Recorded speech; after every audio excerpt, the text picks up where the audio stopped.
Hey guys, it's Brother John with Urbanite Reflections. This is a new channel that I've started, and this is my inaugural video. And so I've been watching videos and listening to commentary about individuals of color being discriminated against in Ukraine and Poland as they reach the border fleeing Russian hostility, Russian invasion. And so I have not seen this video. This is basically a medical student who's going to describe her appalling racism at the Ukraine border, trying to cross over. So we'll see what that's about. So this channel, newly created, as I mentioned, we're going to talk about topics that affect urbanites, not just urbanites in my country, but all around the world. So hopefully you'll enjoy this channel as much as I do, and we'll try to bring you content that we think is relevant to today's time. And we'll field questions from you down below in the comment section. And feel free to contact us if you have any ideas, anything you'd like us to share. So once again, I'm Brother John. I have a couple of channels, but this one's freshly made, and I'm going to use this one quite a bit. And so hopefully you'll enjoy it. So let's see what this medical student has to say. Again, I have not seen this. And, just brace yourself. There's racism everywhere, even though some people deny it. So let's find out, see what she has to say. Over 2 million refugees have fled Ukraine since the Russian invasion began, with many 2 million. faces extremely long, cold, bitterly cold queues at border crossings. British student Corinne Sky, who was studying medicine in Ukraine, spent 3 days trying to escape the country. Once she reached the front of the queue, though, she was subjected to racist abuse and forced to join a slower queue with other non-white people. It's a story that keeps coming up, actually, and Corinne joins us now. She's back in the UK. You've been back since Thursday, I think, haven't you? And you've brought along with you a barrister, Patricia Daly, who is also helping other students to leave. You've been raising money, haven't you, to help them through. Corinne, just to explain, you're a British citizen, but you chose to study in Ukraine. Just explain why, because I think viewers will be thinking, why did you go to Ukraine in the first place? That's what I want to know. So my lifelong dream has always been to be a doctor. So when I found out that it was actually way more affordable to study in Ukraine, I opted to go to Ukraine. Like the school fees in the country are extortionate, along with the cost of living. So the opportunity to study somewhere else more affordably, and also like learn a different culture. Need a bib. And of course, you've had a good time in general since how long have you been in Ukraine studying? I've been in Ukraine for almost a year this time. Yeah. It was an amazing time. I was really like building a community. There's a large community of international students. So I had like a community of people from all over the world. Yeah. So I really like was enjoying that part of it. And so explain what happened when, obviously, as with 2 million other people, and students in particular, were trying to get out. Where did you go? How did you get there? And what was the experience that you had? Okay, so originally our plan was to go to Poland. So I set up some Telegram chats so that our students could communicate with one another. Telegram, just in case people at home are watching, it's a platform. It's like a social media platform. It's called Telegram. It's not necessarily... I don't have that. Lots of people, but it's a really good way of communicating. Yes, it allows you to have like large groups of people in one place. And in Eastern Europe, that's generally the way of communicating. So we were all in these group chats trying to like find out how to get out of Ukraine. And when the war broke out, information dissemination was really slow. Things were changing by the minute. So being in those groups, we could keep like up to date with what was going on. So we left Dnipro the day after Kiev was bombed, when the air sirens started going off, and we headed to Lviv. Lviv is in western Ukraine. It's like the closest place in Ukraine to the borders. So on our way there, like we saw armed police officers. There was like military everywhere, and we had to go through several military checkpoints. And that was really scary because I know like during a war, military checkpoints are targeted. So every time we had to stop and have our car checked and show our documents. It was so, Wow. so scary. That's scary. Yeah. Once we finally reached Lviv, it was supposed to be, I think, like a 10-hour drive, but it took 24 hours. When we got to Lviv, I was coordinating with Patricia, the students within the group chats. And once we got there, there was several students who were looking for accommodation. So people were stopping over in Lviv before they headed off to their borders. So we checked the students into hostels. So in the hostels, the girls were now reporting incidences of racism when they're trying to leave Ukraine, and some of the students had already reached the Polish border. So our original aim was to go to Poland, but after all those like reports, I thought, you know, this is the last thing we want to be dealing with, so let's aim to go to Romania. So we left to go to Romania. On the way to Romania, we were stopped by armed civilians who like took out a gun on us and told us that if you don't leave now, we'll shoot. What? And then when we finally got to the back of the queue, so it was 9 kilometers from the Romanian border, that's when we ended up spending, I think it was 2 days What? in the car queue. So the queue to get over the border was 9 kilometres. It was 9 kilometers, So but that we was spent taking 2 days 2 days to get to the border, so to get to the front of the queue. to get to the front of the queue. And it's like, if you imagine like a motorway, there's no shops, there's nothing. And we just had the snacks that we'd carried and the clothes on our back. And just to be clear, were you and native Ukrainians, and in this case, I suppose you would say white, because you're talking about them picking you out of the queue.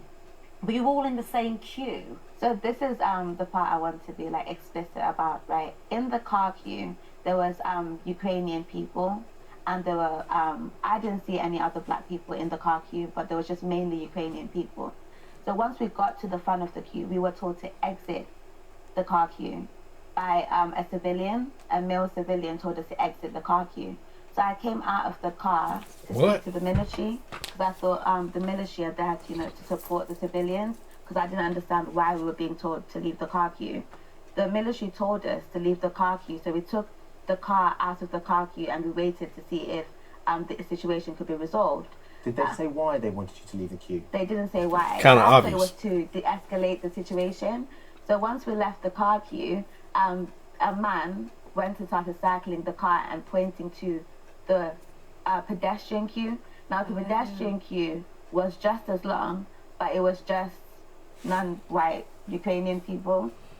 So I was confused as to why we're being told, once we've reached a queue that we've been in for 2 days, why we're now being told to join a further. There were no Ukrainian people in that queue. And they couldn't explain to you why they were doing it? I think, No. you know, the Ukrainian ambassador was speaking at the Home Affairs Select Committee, and he confirmed that he's aware of some of the issues that have problems have arisen. As he says, when foreigners appear to be prioritised for evacuation, it's been raised many times, Ukraine is a very homogenic society, not many people with different races on the streets. Foreigners do stick out of the crowd. It doesn't mean we are racist, is what he says. We don't want it to happen. Problems arise when foreigners are prioritised over women and children of Ukrainian citizenship who are trying to get on the same trains or trying to get through the borders. Of course, you're a woman. I'm a woman, so that was my argument. Because even when the man was cycling the car, he tried to lunge for me, and the military at no point intervened, which I found very, very odd. And so the queue for the non-white refugees, essentially fleeing war, was much, much longer than the car queue, and you were on foot, and it's freezing cold. And it's freezing cold. Like And so you're, and Patricia, you're here obviously because this is Corinne's story, and eventually you got through, but you didn't want to make a fuss because you just wanted to keep going, didn't you? But you were documenting it as you were going, because you knew then that you were experiencing racism. Yeah. And this was from the Ukrainians who were managing the border, not the Romanians or the Poles, as you were saying. Patricia, what is the widespread concern, and what is that experience very common that you're finding in all the people that you're trying to help who are still trying to leave? Yeah, from very early on, the students were complaining that certain borders were not allowing them to go through. They were being sent back into the Ukrainian cities where obviously there was bombing and there was shellings happening. It was a common consensus with the students that they were experiencing racial discrimination when they were boarding trains, being asked to exit trains, and also being told to wait last before boarding the trains until all the Ukrainian nationals had boarded. So it was a shared consensus, and we had to... Now I'm going to pause for just a second. Now, on what she just said about Africans being kicked off of the trains. Now, I have seen a couple videos where you can see the Ukrainian authorities, police officers, pushing one young black lady, young black woman, off of the train and letting the young white girl on the train. And here's what's crazy. They kicked many blacks off the train, but the white Ukrainians who had their pets, their dogs, cats, they put the pets in place of the black folks. So they reduced black people to below animals. That's what they did, effectively. It's almost, I don't even know what to say, but the problem is, unfortunately, I'm not surprised. I've heard for several years that Eastern Europeans are very racist toward people of color. Not all of them. This is not an indictment against all of them. So before you guys start saying, well, not everybody is racist, but you have to point out those who are if you hope to eliminate it. Racism must be made uncomfortable for those who practice it. And the only way they're going to be uncomfortable is that you point it out. I don't care if it's one person in 1 million. You have to point a finger at that person and try to correct that behavior, because if you don't, it's going to continue to spread. You have to stop it when you see it. You must call it out. So regardless of what people think, regardless of what people say, racism is a thing. And it has been a thing from the very beginning.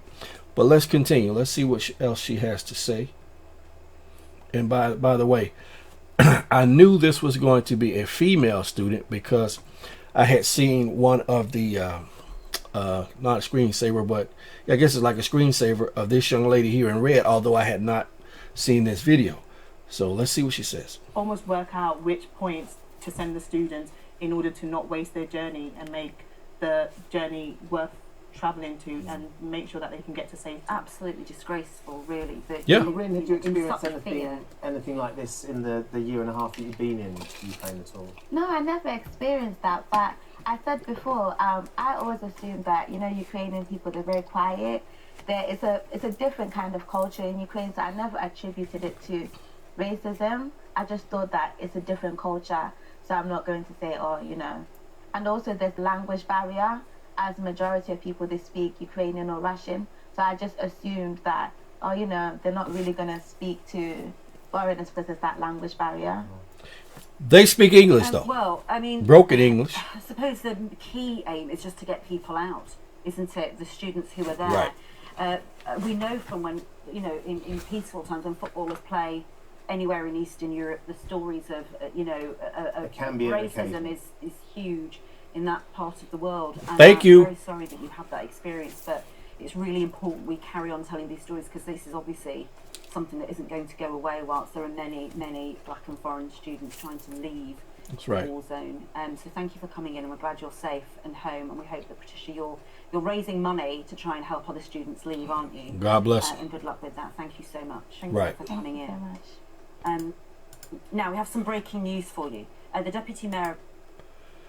So that was her story, and I didn't catch her name. I didn't hear her name at all.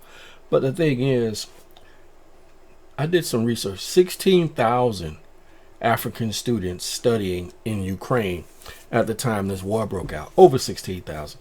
Not to mention all of the Indians from India who were studying in Ukraine at the time of the war, at the time the war broke out. Many of those Indian students were actually beaten. There are videos of Indian students being beaten up. There's a video of a group of Africans trying to cross over the border, and I don't know if this person was a civilian. I think he was police, or he pulled guns on them and said if they didn't leave, he's going to shoot them. I mean, again, not a whole lot of value being put on the lives of foreigners of color in Ukraine during this crisis. Again, not by all, because that would be foolish for anyone to say, but by those who are in authority, who had the nerve to block these Africans and Indians from crossing over into Poland. Isn't it ridiculous and ironic that you're in a country where a foreign country has invaded? They're bombing you, they're killing citizens, they're fighting your military, and you have the president of Ukraine, rightfully so, asking for help. But while he's asking for help, simultaneously, Ukrainian citizens and law enforcement are oppressing foreigners, while their country is also being oppressed by an invading force. It's ridiculous. It's ridiculous. Completely ridiculous. And see, I believe in God, and I believe in treating every person the way I want to be treated, regardless of race, nationality, even their beliefs. See, people forget. They wear crosses like this one. This cross right here, as a symbol of their faith, Christianity. That's why I wear it. But then they forget that Jesus, the apostles, they spoke to everyone in the region. Go back and read the book of Acts. Go back and read the book of Acts. And First and 2nd Corinthians. They didn't just talk to people who believed what they believed. Anyone can do that. But they were evangelists for a reason. Okay? They were open to talk to everyone and be fair. So, I heard some news reporters say, well, these are Christians in Europe, and I can't believe this war. Let me tell you something. People are people, and their behavior is going to show. Okay, what's in your heart will come out. Well, it wasn't Jesus who said, out of the abundance of the heart, the mouth speaks. People reveal who they are by what they say and by what they do. Now, in time of this crisis, you would think everyone would have compassion for the other who's trying to flee. You would think. But yet here comes that evil, that ugly head of racism to rise up and show itself. Because those works of the flesh in Galatians chapter 5, those things, they're serious. And what's in you, it will always come out. I promise you. What did Jesus say? A good tree cannot bear bad fruit, and a bad tree can't bear good fruit. It's one or the other. So now you see this unfortunate, terrible story after story of these people. Matter of fact, I see a video right here. Let's see what this is about. Start your day sizzling at Wawa with African Indian students fleeing Ukraine denounce discrimination at border. So I think this one's only like a minute long. 2 for $5 Sizzlies in your favorite varieties, including. Let's skip that. See what happens. Right quick. Yeah, we dropped the course. We had to pick some friends, which they were coming. We using another train. So when we picked them, we wanted to go to the train. We were stopped outside not to go in. But the other people, like the Ukrainians, they can go in. So that's a big problem. So we are here looking for another means to get to the border. We wanted to go to Hungary. Indian embassy and Indian government, they are trying to evacuate all of the students from those borders. So we are trying to reach those borders, any of those borders. But now we are looking for some transportation or maybe some other options, or maybe what will be the best for us. There are many people over there. There are thousands and thousands of people to wait, and there are lines going on and something like that. So we're just waiting and hoping for better options or something. Yesterday in the train itself, it happened to all of us. We were trying to board on the train, but they were pushing the Ukrainians first. They were pushing the Ukrainians. Then somehow we managed to push the girls first. We boarded the trains first, and the boys boarded the trains later. So it's happening over there. Okay. And there's another story about discrimination. I won't play that one. I think we all get the point, right?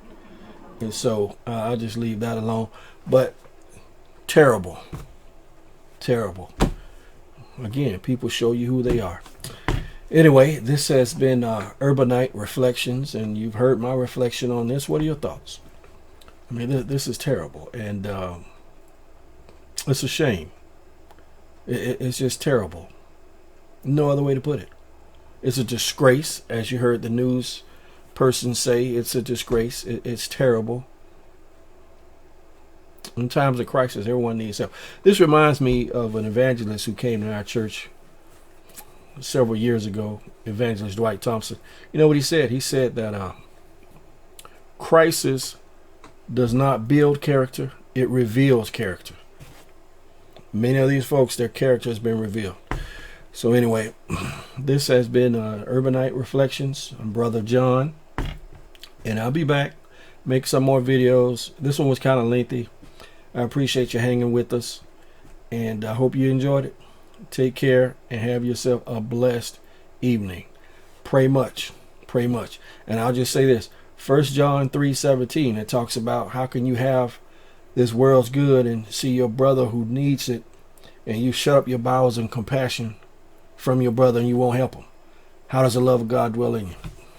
We have to be careful. In times of crisis, we need to help each other. Okay? What your neighbor goes through today, you could go through tomorrow. So we got to treat everybody the way we want to be treated. And I think everybody will say amen on that. All right? Take care, be safe, take care of each other. And remember, your tomorrow, your today could be somebody else's tomorrow.